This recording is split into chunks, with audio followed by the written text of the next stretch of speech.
Footsteps echo down empty halls. The call came in just after dawn. Detective Jiggs Williams was halfway through his first cup of coffee when the dispatcher's voice crackled through the radio. Thin, tired, and carrying the tone of something serious. Possible homicide at the Neufeld archeological site. Units requested for containment and investigation. The coffee went cold in his hand. He looked up through his kitchen window at the bare trees behind his house, the sky the color of ash. November in Massachusetts. Gray, damp, and smelling faintly of wood smoke and decay. He rubbed a thumb along the scar on his knuckle, a habit he'd had since the academy, and let out a slow breath. Neufeld, he muttered to himself. Always something. He grabbed his coat from the hook by the door and stepped outside into the brittle morning air. The frost on his truck windshield glimmered faintly in the light. Somewhere down the road a dog barked. The town was just waking up. By the time he reached the site, an hour north of town near the edge of the marshland, the scene was already sealed off. Blue tarps, yellow tape, a few shivering patrol officers trying to look useful in the cold. Sarah Meechan was there, crouched beside a mound of disturbed earth. She looked up as he approached, strands of hair whipping across her face in the wind. "Morning," she said. Her voice was flat but steady. "We've got one dead. Male. Maybe mid-30s. Doesn't look like a robbery. Nothing taken." Jiggs looked past her to where the dig site stretched out across the clearing. Grids of white stakes, half-excavated trenches, and a handful of tents clustered near the edge of the trees. Beyond them, the marsh spread out like a dark mirror, reeds swaying in the cold. "Who found him?" Jiggs asked. "One of the archaeology students. Came in early to catalog artifacts before the main crew arrived." She stood, brushing dirt off her gloves. "They're all in shock. Dr. Banagrasu, the director, says the dig's been under a lot of pressure lately. Disputes over who owns the finds." Jiggs nodded slowly. "Let's start there." They walked toward the body. The victim lay half buried near the edge of the central pit, the soil damp and dark around him. He was young, clean-cut, dressed like an academic. Flannel, work jeans, boots. There was a small puncture wound at the base of his skull. Sarah squatted down again, her eyes scanning the scene. Execution style, close range, no hesitation.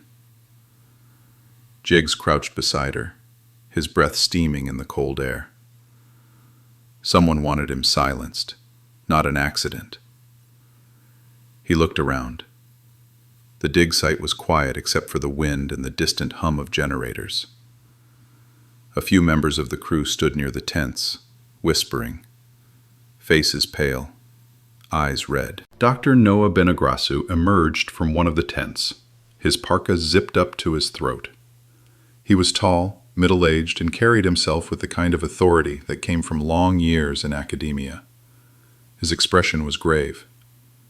"Detectives," he said, his voice low. "I assume you've been briefed." "Not yet," Jiggs replied. "Why don't you start from the beginning?" Benagrasu sighed, glancing back at the dig. "We've been working here for 3 months. The site was first identified after a series of soil disturbances were found near the marsh. We believe it's a Lyox burial ground, 17th century, possibly earlier. If confirmed, it would be the first undisturbed tribal burial site in this region." Sarah nodded. "And that makes it valuable. Extremely. Not just culturally, but historically." "However," he hesitated, "the town council believes the land technically belongs to Neufeld. There's been disagreement about whether the artifact should go to the tribe or to the town's historical museum." Jiggs frowned. "And where does the victim fit into that?" His name was Colin Thayer, graduate assistant from Boston University. He was cataloging and photographing the newly unearthed artifacts. Dedicated, quiet, competent. I can't imagine anyone here wanting to harm him. Sarah straightened, her eyes scanning the dig site again. Maybe it wasn't personal. Then Agrasu nodded slowly. No, I suppose not. But it feels sacrilegious, wrong. Jiggs turned toward the excavation trench. Something about the layout caught his attention. The way the grid lines converged near the western edge, where the soil was darker. He walked closer. "What's been found here?" he asked. Benagrasu followed him. Mostly ceremonial artifacts. Carved stone tools, copper ornaments, fragments of pottery. But yesterday we uncovered something unusual. A wooden chest, sealed and buried beneath one of the central cairns. We haven't opened it yet. It's in the preservation tent. Jiggs raised a brow. And everyone knew about it? Yes. Word spreads fast on a site like this. But it was late. We postponed examination until this morning. Sarah's gaze flicked to the body again. Then someone decided not to wait. The preservation tent smelled faintly of chemicals and damp cloth. Inside, the wooden chest sat on a table under a heat lamp. Its surface was dark, the grain of the wood warped by centuries underground. Sarah ran a gloved hand along the lid. Old, hand-carved. Benograsu nodded. Liak's craftsmanship, unmistakable. The carvings depict a series of spirals and waves, symbolic patterns, possibly relating to death rituals. Jiggs crouched to look closer. It's heavy. You move it yet? No. We're waiting for the state preservation team. Sarah tilted her head. You think whoever killed Dare was after this? Benograsu hesitated. I don't know, but I wouldn't rule it out. There's power in history, and money. They spent the rest of the morning interviewing the crew. Most were students or field assistants, exhausted, frightened, uncertain how to process what they'd seen. None had heard the gunshot. The only clue came from a grad student named Fiona Marks, who'd arrived early and seen a shadow moving near the tree line just before dawn. Too dark to tell who, she said, eyes glassy with shock. I thought it was one of the crew. Jiggs wrote it down but didn't comment. By noon, the coroner's van arrived. The body was loaded carefully, the ground cordoned off for evidence collection. The sound of camera shutters echoed across the site. Sarah stood by the chest, arms folded, watching the scene unfold. You ever think about what gets buried in a town like this? She asked quietly. Jiggs looked at her. You mean history? She shook her head. Secrets. He didn't reply. That afternoon they met with Mayor Ed Neufeld at the council building. He was a large man with a politician's smile, broad, practiced, and hollow. This whole situation's tragic, he said, clasping his hands on the desk. The town's heartbroken. But we can't let it derail the dig. That site is a potential cornerstone of Neufeld's heritage. The museum's depending on it. Sarah leaned forward. So you're not planning to suspend operations? Absolutely not. We'll cooperate with law enforcement, of course, but the dig continues. Jiggs's tone was even. The Leox Tribal Council might see that differently.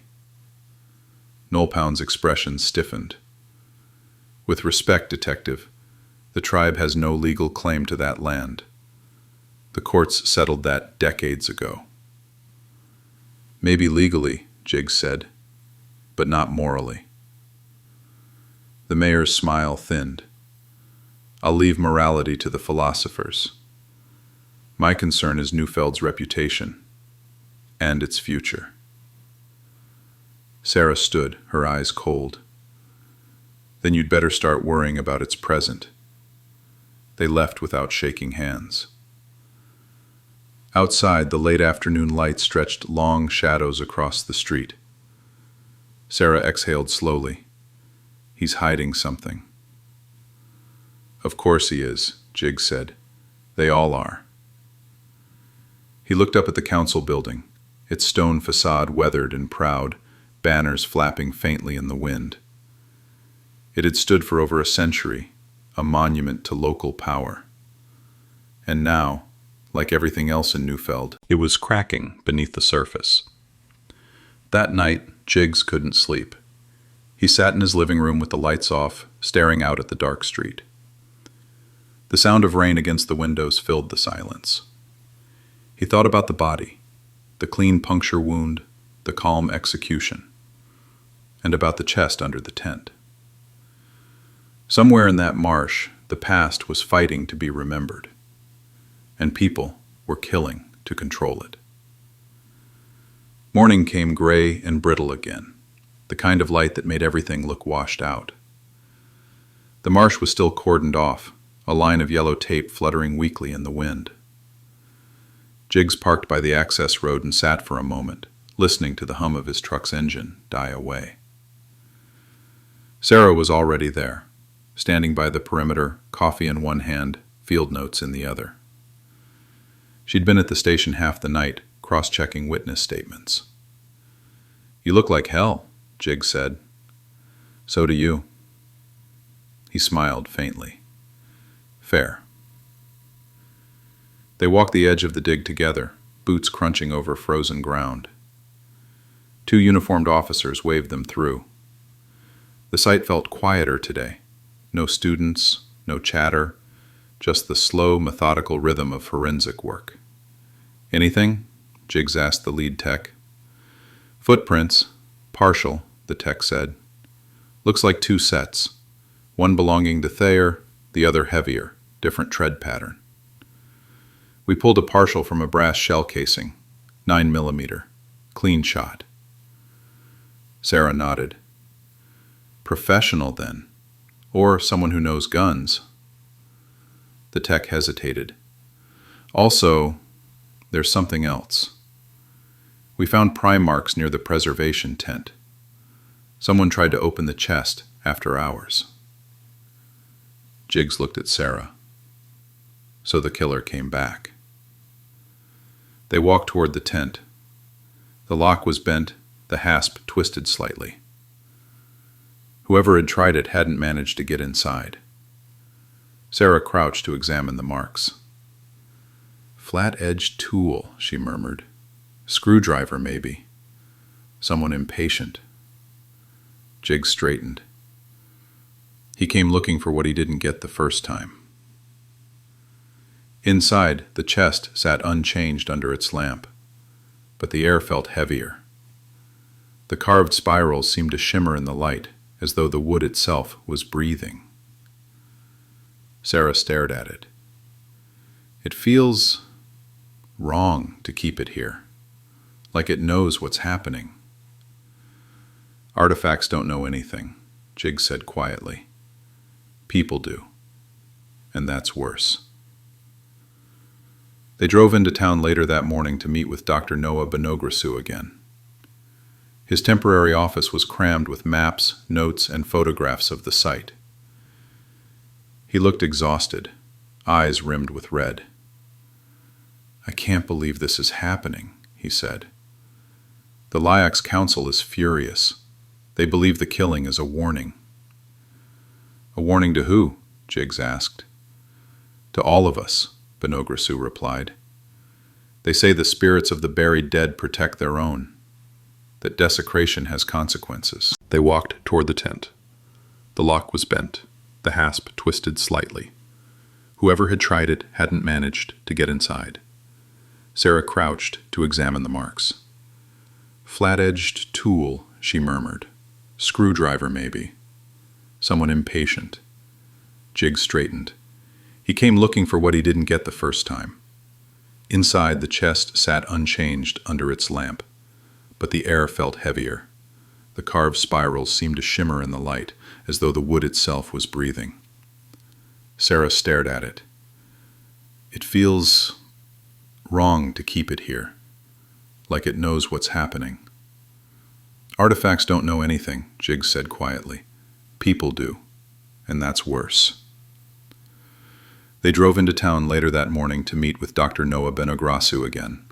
His temporary office was crammed with maps, notes, and photographs of the site. He looked exhausted, eyes rimmed with red. "I can't believe this is happening," he said. "The Lyox Council is furious. They believe the killing is a warning."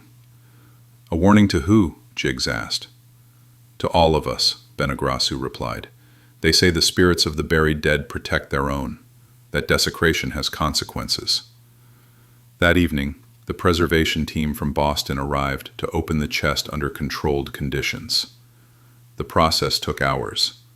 Sarah and Jiggs stood by, watching as the technicians carefully loosened the seals and lifted the lid.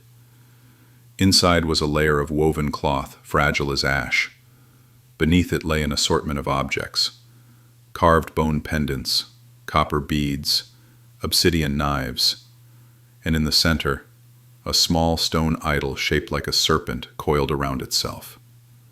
The air in the tent grew still. Sarah whispered, "Beautiful." Benegrasu's voice trembled. 17th century, maybe older. Perfect preservation. Jiggs leaned closer. The serpent's eyes had been inlaid with fragments of mica, catching the light like glass. Sarah touched her pen to her notepad. "That symbol, does it mean anything?" Benegrasu nodded. The Lyox associated serpents with guardianship, passage between worlds. Some believe they watched over the boundary between life and death. "Fitting," Jiggs muttered. They left the site near dusk. On the road back, Sarah scrolled through photos on her phone, enlarging one of the idol. "You think it's connected to the murders?" Jiggs kept his eyes on the road. "Everything's connected out here. The trick is figuring out how." As they passed the town limits, they saw the mayor's car parked outside the historical museum. Lights burned inside despite the hour. Sarah frowned. "He's still there?" "Looks like it." Jiggs pulled over, killed the engine. "Let's see what he's working late for." They crossed the street quietly. Through the museum window they could see Noel Pound pacing, phone pressed to his ear. His voice was muffled, but his gestures were sharp, angry. "No, listen, we had an agreement," he barked. "You get your share when I have it in my hands, not before." Sarah exchanged a glance with Jiggs. "He's talking about the artifacts," she whispered. "Or the buyer," Jiggs murmured. The next morning, news spread fast. The chest had been broken into overnight. The serpent idol was gone. Benegrasu's voice shook when he called. The lock was forced. Guards didn't see anything. It's just gone. Within hours, reporters gathered at the edge of the site, microphones flashing. Town officials issued statements. The Lyox Council accused Neufeld of theft and desecration. Tension thickened in the air like fog. Jiggs and Sarah moved through the chaos methodically, questioning guards, examining the locks, tracing footprints in the frost. Whoever had taken the idol knew exactly what they were doing. Sarah's tone was grim. "Someone inside," Jiggs nodded. "Someone who knew the schedule, the layout, the alarm codes. And someone willing to kill for it." That night, Jiggs reviewed security footage at the station. The cameras at the site perimeter showed nothing but wind and darkness. But one feed, grainy and half obscured by condensation, captured a figure moving through the tent at 3:17 a.m. Hooded, broad shoulders, deliberate movements. Sarah leaned closer to the monitor. "That's not Thayer's killer. Too tall." Jiggs frowned. "No, but it might be who hired him." The following day brought the second shock. During a heated town council meeting about the theft, gunfire erupted inside the chamber. One man dead, Councilman Foley. 2 injured. Panic, shouting, chaos. Jiggs and Sarah were on scene within minutes, sirens still echoing off the courthouse walls.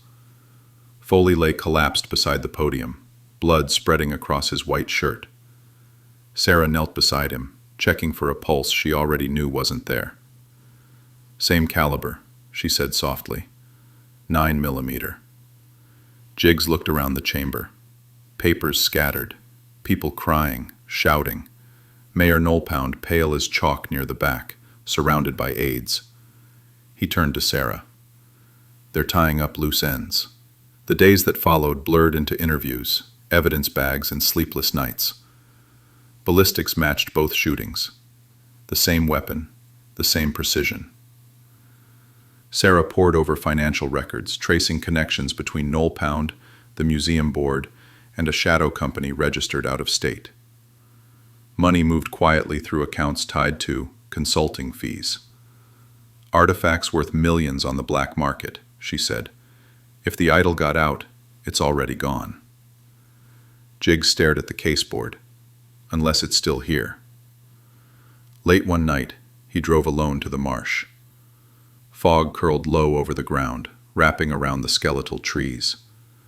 The dig site was dark, empty, the air thick with the smell of wet earth.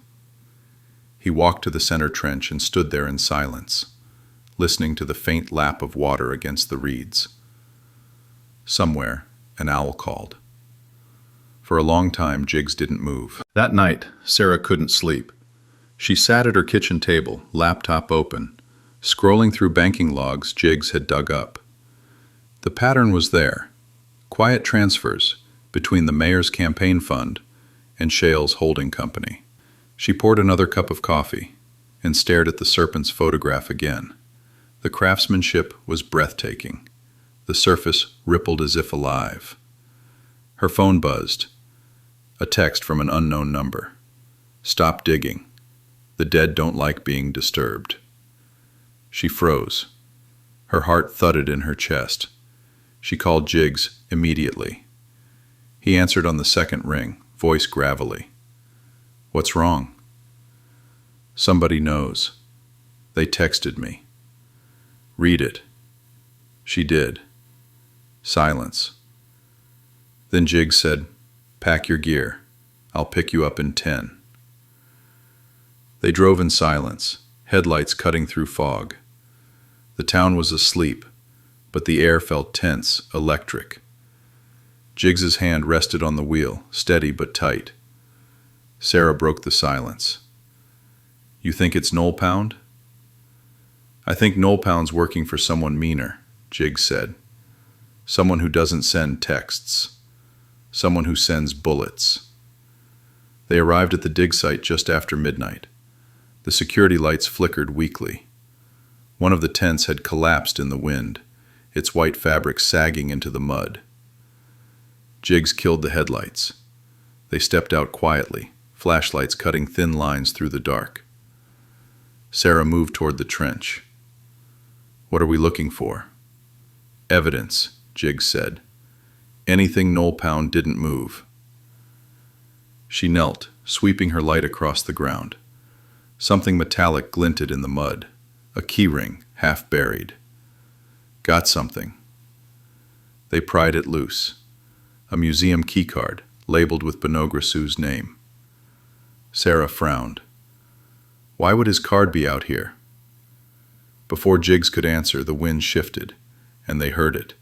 Footsteps, soft, measured, behind them. Jiggs's flashlight snapped up, beam slicing the darkness. "Police, show yourself." No answer. Just the rustle of reeds. Sarah's voice dropped. "There." A figure broke from the fog, sprinting toward the woods. Jiggs drew his weapon. "Go!" They ran. Mud splattered up their legs as they crashed through the marsh, the beam of light bouncing wildly. The figure darted between trees, fast and practiced. Sarah shouted, "Stop!" The figure turned briefly, gun flashing in the dark. A single shot. Bark exploded inches from Jiggs's head. He dropped behind a log, fired back twice. Silence, then the sound of someone running farther into the trees. When they reached the clearing, the figure was gone, vanished into fog. Only a splash of blood on a branch remained. Sarah bent over, breathing hard. "You hit him?" "Maybe." She scanned the trees. That was a suppressor on his weapon. Professional.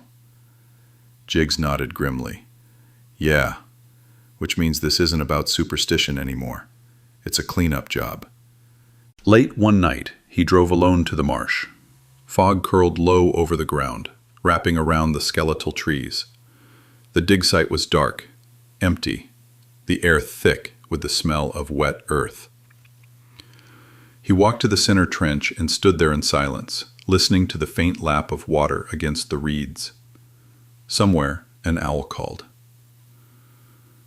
For a long time, Jiggs didn't move. He thought about Thayer, the quiet student who died for uncovering something older than the town itself. About Foley, the councilman silenced for knowing too much. And about Neufeld, still smiling for the cameras, still insisting Neufeld's heritage was all that mattered. Jiggs reached down, scooped a handful of the cold soil and let it sift through his fingers. The earth here had seen too much. But he didn't. He turned away, shoulders hunched, and walked back inside. That afternoon, a call came from the marina. A fisherman had found a body tangled in reeds along the western bank. By the time Jiggs and Sarah arrived, the scene was chaos. Uniforms, paramedics, gawkers pressed against the barricade. The victim floated half submerged, coat caught on a branch. When they pulled him out, Jiggs recognized him instantly. Dr. Noah the Neufeld. Sarah swore under her breath. Jesus.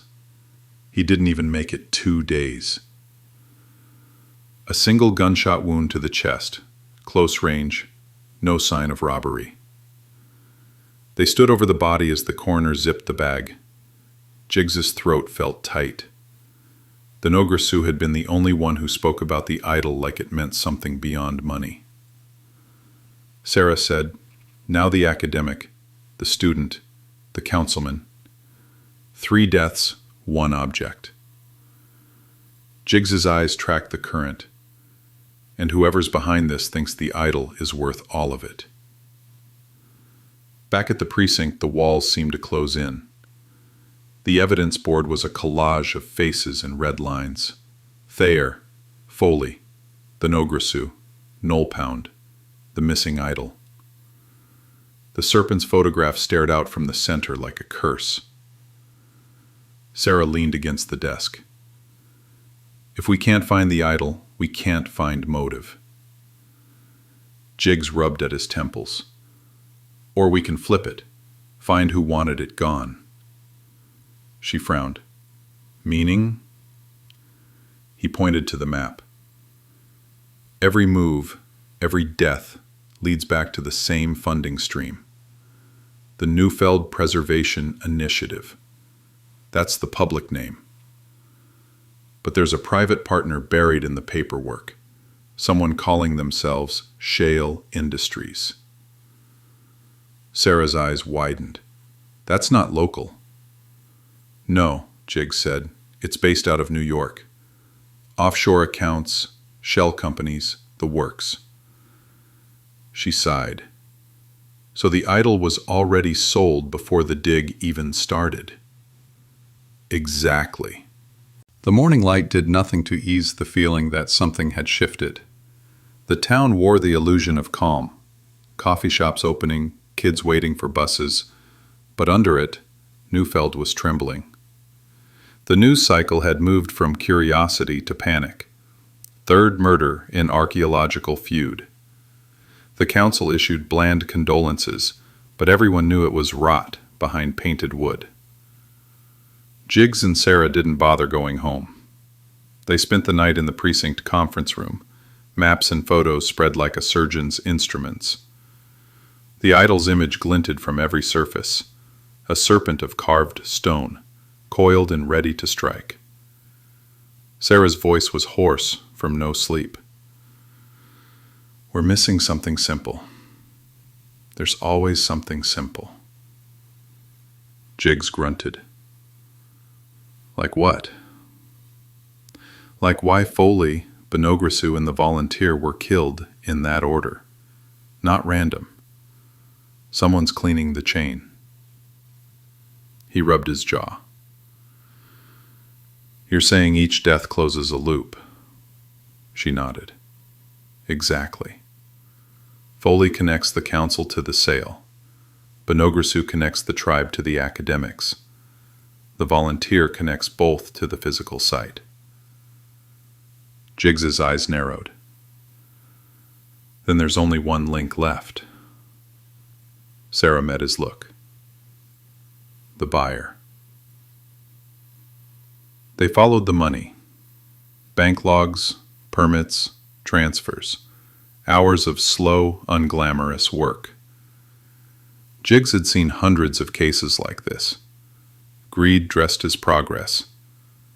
Crime hidden under paperwork. Glass exploded. Jiggs tackled her down, shards raining around them. Bullets tore through the shelving, pinging metal. He rolled behind a crate. We don't believe in curses, Jiggs said. Then believe in consequence. Behind her, a man stepped forward. Young, broad-shouldered, eyes cold. He introduced himself as Daniel, Lyok's security liaison. He looked from the idol to the detectives with something like pity. 3 dead already, he said. You think that ends here? Sarah frowned. We're not leaving it unprotected. Mina studied them. Then you guard it tonight. At dawn, we will decide. The night was long and silent. They sat by the idol in the longhouse, oil lamps throwing long shadows. Rain whispered on the roof. Jiggs stared at the serpent's eyes. Sometimes he swore they gleamed when he wasn't looking. Sarah finally said, You believe her? About the curse? Jiggs shrugged. I've seen worse things. None of them supernatural. Still feels like we're carrying poison. He didn't answer. He didn't need to. The poison wasn't in the stone. It was in the people around it. They didn't hear the intruders until it was too late. A crash of wood, voices shouting. Muzzle flashes split the dark. Sarah hit the floor, firing toward the doorway. Jiggs dove behind the altar. Mina screamed something in her native tongue. One of the attackers went down hard. The others retreated as quickly as they came. Then silence again, broken only by the hiss of dying fire. Sarah crawled to the doorway, gun still up. Nothing but rain and mud outside. Jiggs looked back at the altar. The idol was gone. Mina stood shaking, one hand over her heart. You were supposed to protect it. Jiggs's voice was low, furious. They knew where it was. Someone told them. Sarah was already checking the fallen attacker. Mask, tactical gear, no ID. A small embroidered patch on the sleeve. S Industries. She looked up. Shale. It's not a company. It's a private security firm. Jiggs's jaw clenched, which means they're tied directly to whoever bought the idol in the first place. Mina whispered, You can't fight them. They'll keep killing until it's buried again. He met her eyes. Then we'll bury them first. 3 months passed before anyone spoke the word idol again. By then, Neufeld had started to breathe. The rain had stopped, construction cranes returned, and the press found a new tragedy to feed on somewhere else. The quarry had been sealed under environmental hazard ordinances, the paperwork buried deep. Sarah had transferred to administrative leave, officially for trauma recovery. Unofficially, No one wanted her near another case. She'd started running again at dawn, the cold air clearing her lungs, the river track familiar as the lines on her hand. But she still dreamed of stone, of the feeling that something in the dark had opened its eyes and chosen not to blink. She woke one morning before sunrise, sweat freezing on her skin. The alarm clock glowed 4:17. On the nightstand sat her service pistol and a mug of cold coffee. The phone rang. She stared at it before answering. Meechin, a voice she didn't recognize. Male, calm, with an edge like wire. Detective, you should have left it buried. The line went dead. Sarah sat up, heart hammering. She dialed the precinct. The call didn't trace. No record in the system. Outside, the first frost of the season glazed the glass. Jiggs was already awake when she called him. He'd been working nights, teaching at the academy part-time, but he still answered on the first ring. I got a call, Sarah said. No ID. He knew about the idol. There was a long silence. Same voices before? No, she said. Different. Colder. Could be a prank. It wasn't. He sighed. You sure you want me involved? You were the one who said we should let it die. Something tells me it didn't, she said. They met that evening at O'Shea's, the bar near the edge of town that never changed its lights or its smell. Jiggs ordered whiskey. Sarah took coffee. You still off duty? He asked. Not officially, she said. Unofficially, yeah. They're watching to see if I snap. He nodded. They always do, especially when you don't. She took out her phone and replayed the call, just static now, but a faint rhythm under it, like wind through reeds. Jiggs frowned. That sound. He leaned closer. It's not static. It's water. Sarah tilted her head. Running water? No, flowing underground. Her breath caught. The quarry. By dawn they were standing at its edge again. The old fence still stood, padlocked and sagging. Signs read, Hazard, no entry. Sarah's boots crunched frost as they walked the perimeter. You really think someone dug it up? Jiggs didn't answer. He stared at the pattern of tire tracks leading to the gate. Fresh, at least within the week. They cut through the fence and descended the slope. The quarry floor was half frozen, mud crusted like broken glass. The spot they'd buried it was marked now by a hole. Neat. Precise. Empty. Sarah stood frozen. Who would even know where to look? Jiggs knelt, running his hand through the disturbed soil. Someone who followed us that night. Someone patient. She looked around the gray expanse. The fog pressed close, swallowing sound. Voss is dead, she said quietly. Maybe, Jiggs replied. But he didn't work alone. That night they returned to town separately, both too tired to speak. Sarah unlocked her apartment and found an envelope slid under the door. No name, no address. Inside was a photograph. The idol, standing on a museum pedestal, perfectly lit. A small placard beneath it read, Private Collection, on loan. She turned it over. On the back, one word in black ink. Returned. Sarah sat down hard, the air leaving her chest. The lights flickered once, then steadied. She called Jiggs. It's resurfaced. In a gallery or private vault. Someone wants us to know. Jiggs's voice was low. Then it's bait. Over the next week they worked quietly, Sarah posing as a consultant, Jiggs pulling old federal strings. The trail led to Chicago, to an anonymous exhibit labeled Recovered Antiquities, the Forgotten Serpent Cults of the North. Sarah stood before the glass case on opening day, crowds murmuring around her. There it was, the idol, polished, reborn under fluorescent light. A museum curator smiled beside her. Beautiful, isn't it?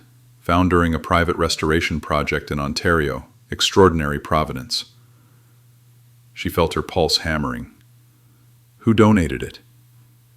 He checked his clipboard. Anonymous, through a trust called EC Holdings. Jiggs appeared behind her. EC, he said under his breath. Ed Nolpound's initials. Sarah whispered, He's dead. They left before dawn, carrying the idol in a sealed steel case. The path wound through mist and rain until the river opened like a wound before them. Sarah knelt by the shore, the case beside her. You think this fixes it? Jiggs stared into the dark water. No, but it might end it. They waded in. The current was cold, biting. The moon glowed faintly through clouds, a pale coin over the water. Halfway across, the current dragged at their legs. Sarah stumbled. Jiggs caught her arm. Together they pushed forward until the water was chest deep. He set the case down, hands trembling. Ready? She nodded. They opened it. The serpent stared back, eyes dull in the moonlight.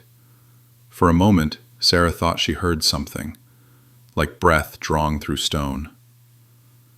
They let it sink. The current took it, swirling once before swallowing it whole. For a heartbeat, everything stilled. Then the river moved again, natural and calm. Sarah closed her eyes. It's over. Jiggs didn't answer. He was staring at the far bank, where a man stood watching, silhouette against the dawn. Kincaid.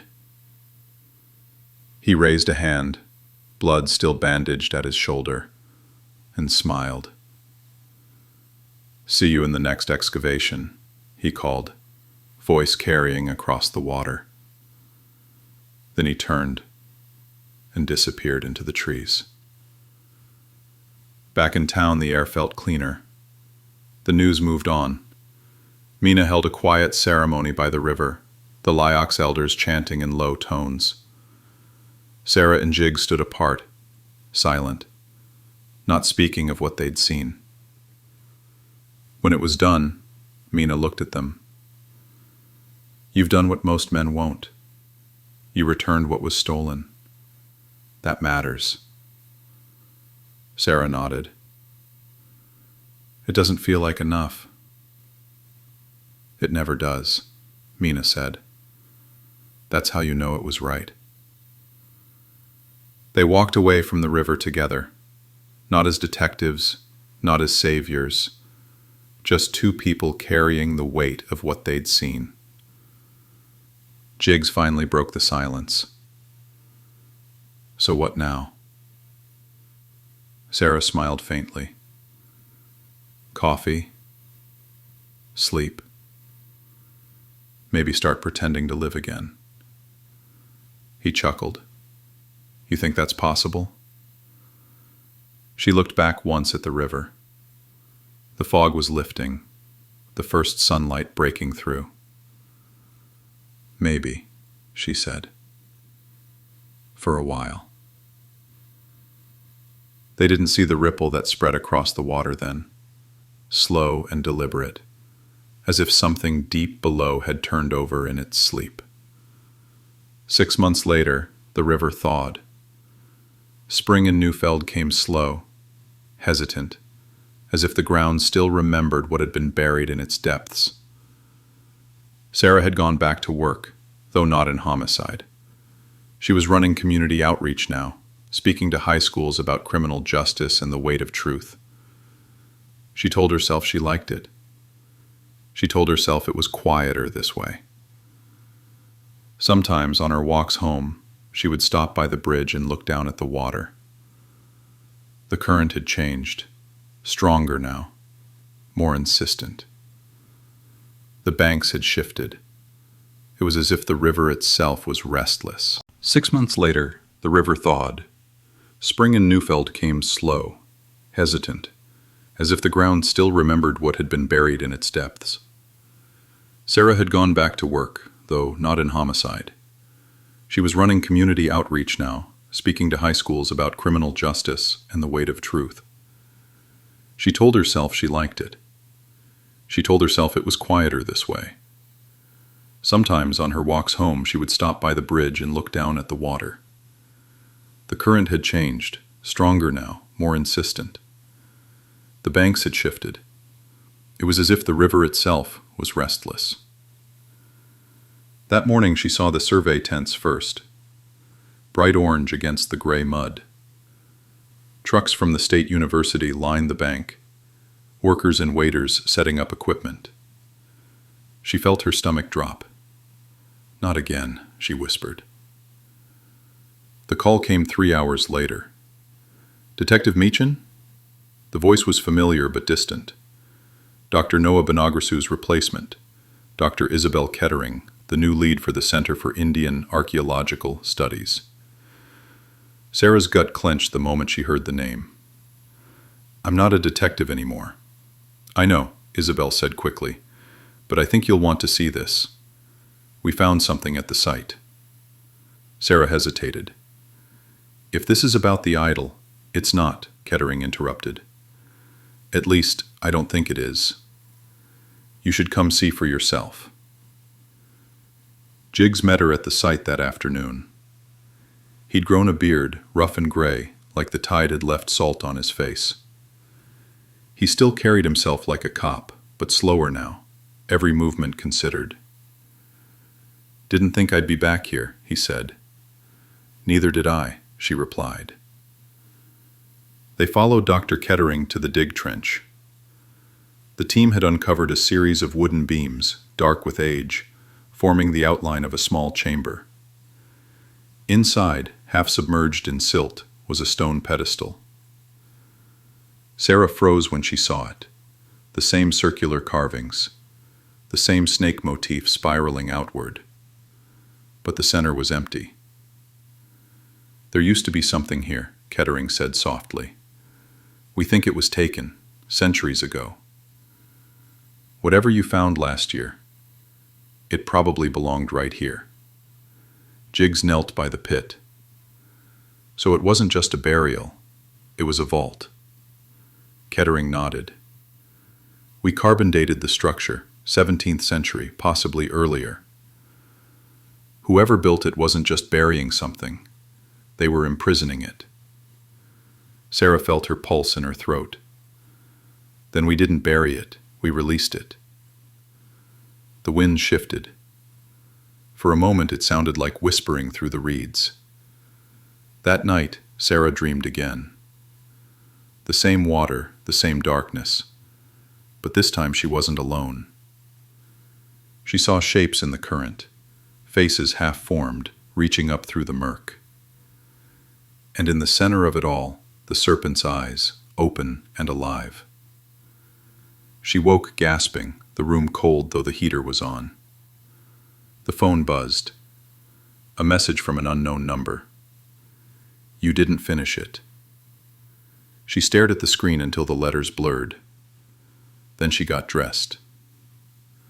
The next day, the first body turned up. By morning, the river had receded.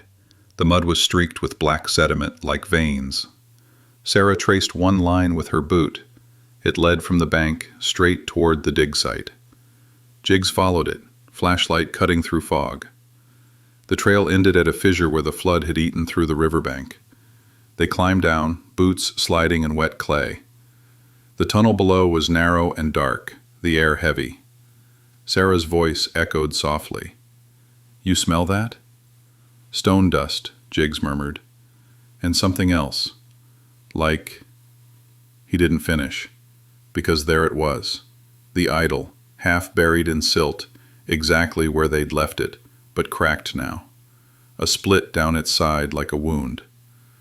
From within the fracture, something gleamed, faintly red, pulsing once, then fading. Sarah whispered, God help us. Jiggs reached out, then stopped. No, he said, not this time. They backed away slowly, the air around them vibrating, as if the river itself was breathing. When they climbed out, dawn was breaking, pale light spilling over the ruins. Sarah turned to Jiggs. What do we do? He looked at the horizon, then back at her. We end it right this time.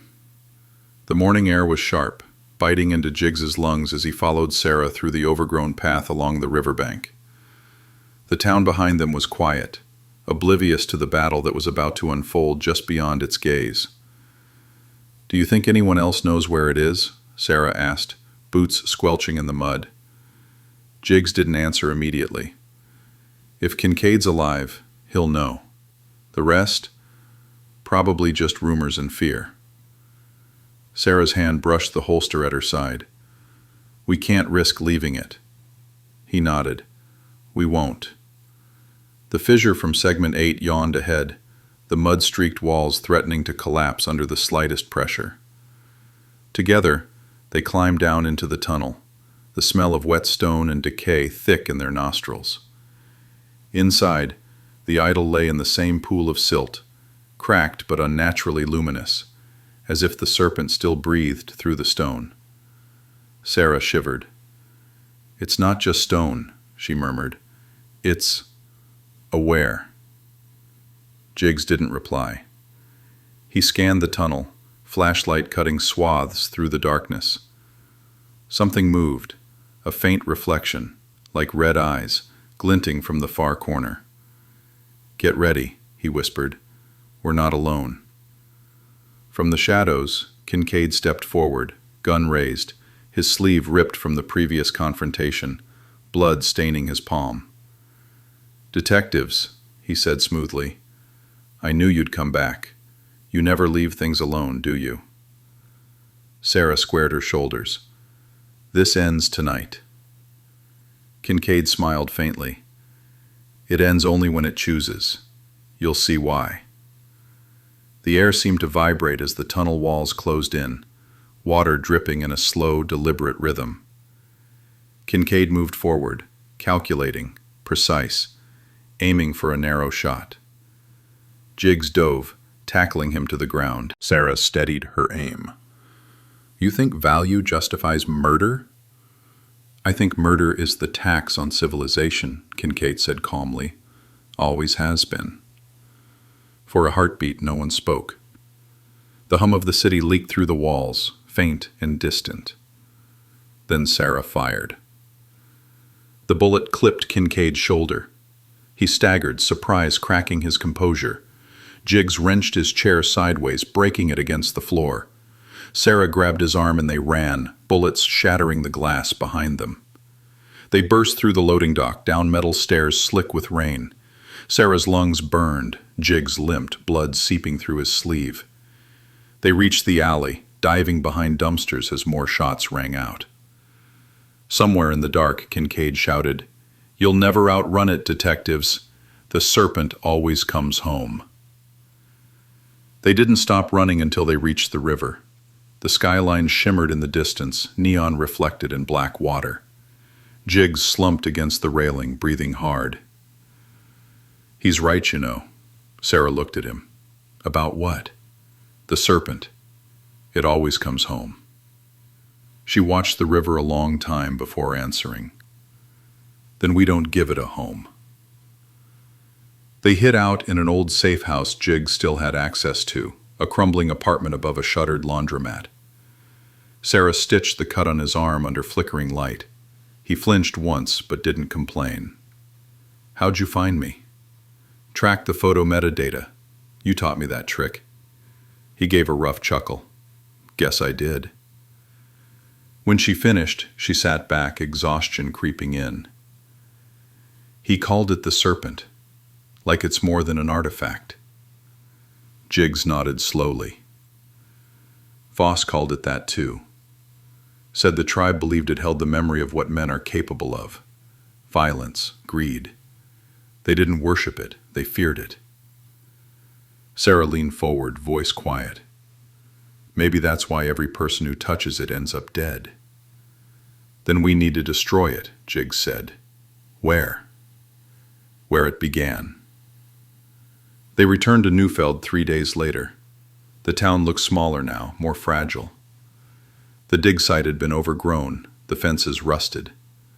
No press, no tourists, just wind through grass and the endless hush of autumn. Mina Alowin met them again at the edge of the marsh. She seemed older, the weight of too many ghosts behind her eyes. "You brought it back," she said. Sarah nodded. "We're not leaving until it's done right." Mina studied them, then turned toward the quarry. "The serpent was never meant for light. You must take it where the first ones laid it, beneath the riverbed. There is a cave there, older than any record. That's where it sleeps."